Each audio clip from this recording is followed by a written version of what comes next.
Hey, what's going on, guys?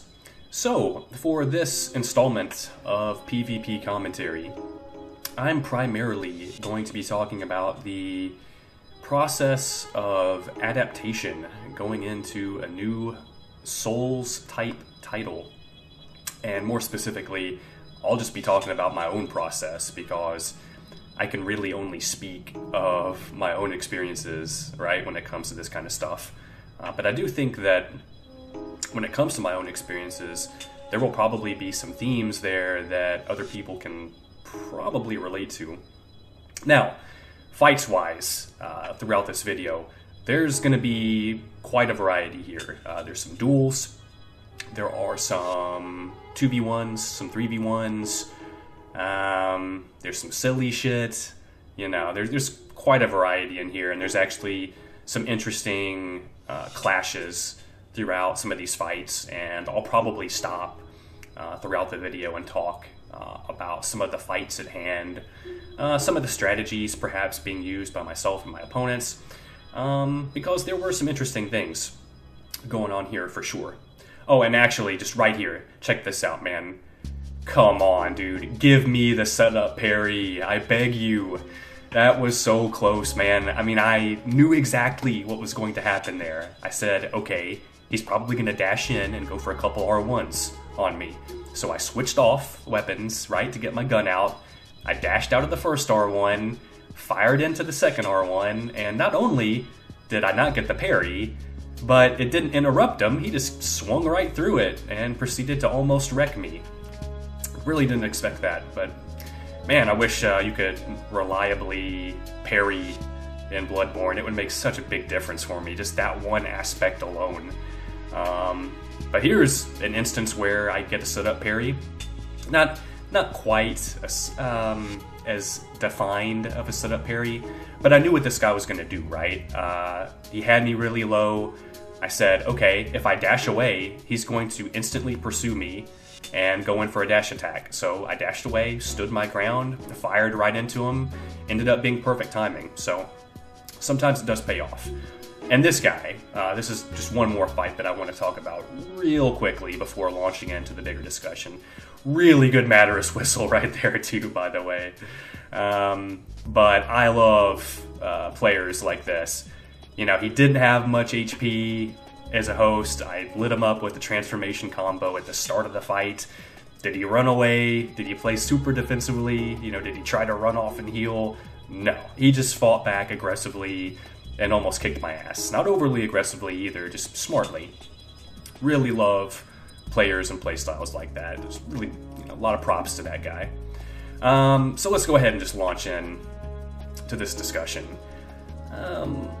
The first thing really to note here is that, well, how should I do this? I guess the first like big transition I had going from, you know, one Souls game to the other was from Dark Souls to Dark Souls 2, right? Because I didn't play Demon Souls. Well, I have played it, I own the game, but I didn't play Demon Souls until after I played Dark Souls, right? I got involved with Dark Souls pretty early on, and after I played Dark Souls, I fucking loved the game so much, like the PvP in the game in particular, so damn much that, you know, I didn't even know about Demon Souls, and, you know, I found out about it through playing Dark Souls, and, you know, went and played Demon Souls, you know, fantastic game, you know, the story continues, basically. And, you know, so when Dark Souls 2 came out, I was really hyped. You know, that was really... I fell into the same kind of trap that many people did. I did get hyped for the game, but at the same time, you know, at the same time, I was really ready for a new experience going into 2.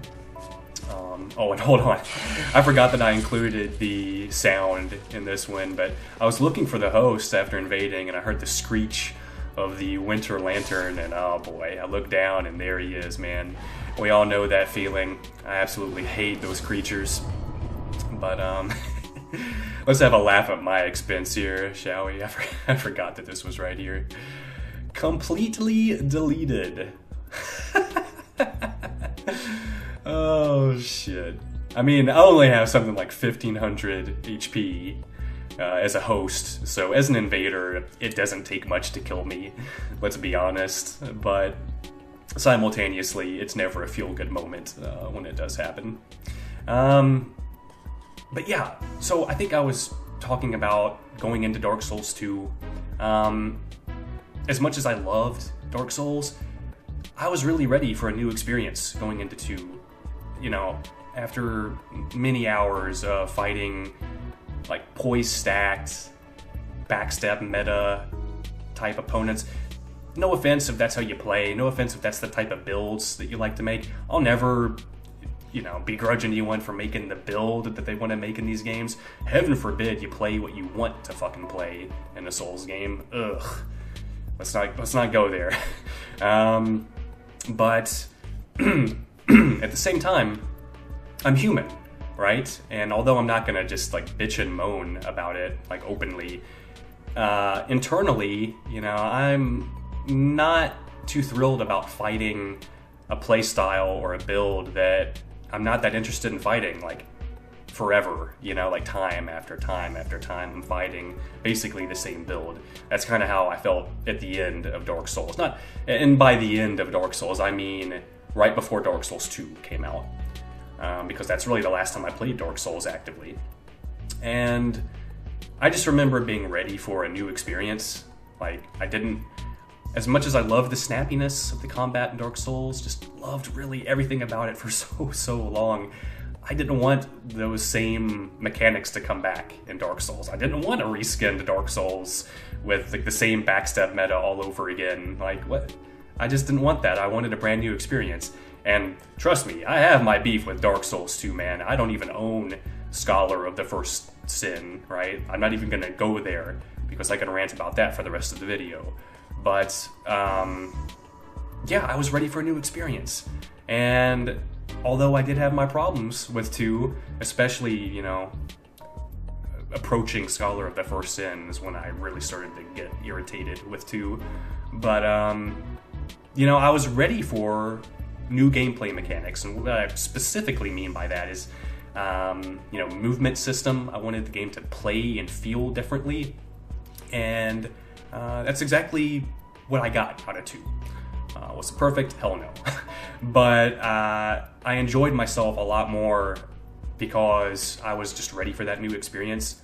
And I'd really venture to say, you know, many, not all, but many of the real, like, big-time veterans of Dark Souls, like the guys that will, like, toggle perfectly on you, like, flawlessly, you know, backstab, escape, and, you know, all this, you know, menu switching shit. Like, a lot of those guys didn't stick around for the first balance patch of Dark Souls 2 because they were just so disgusted with the departure in terms of how the game feels.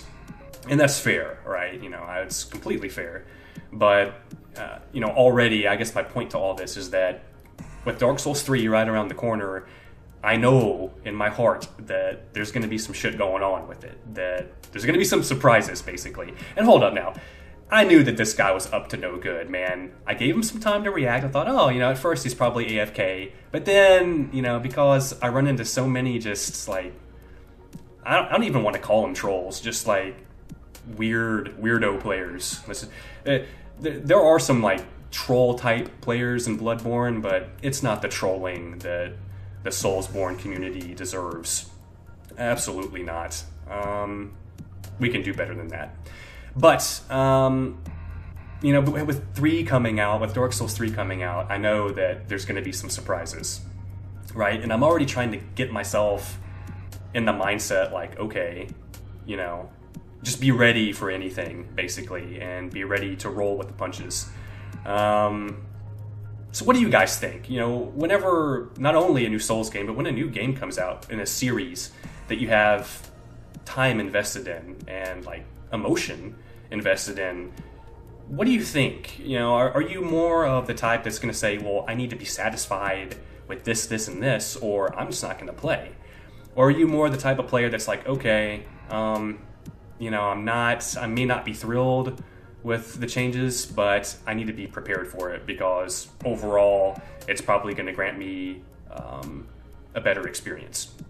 And I think that, you know, both approaches are completely fair. I think that with Bloodborne, I was very hesitant, and I saw how the matchmaking system was and how it didn't satisfy my needs, so it took me forever to get around to playing it.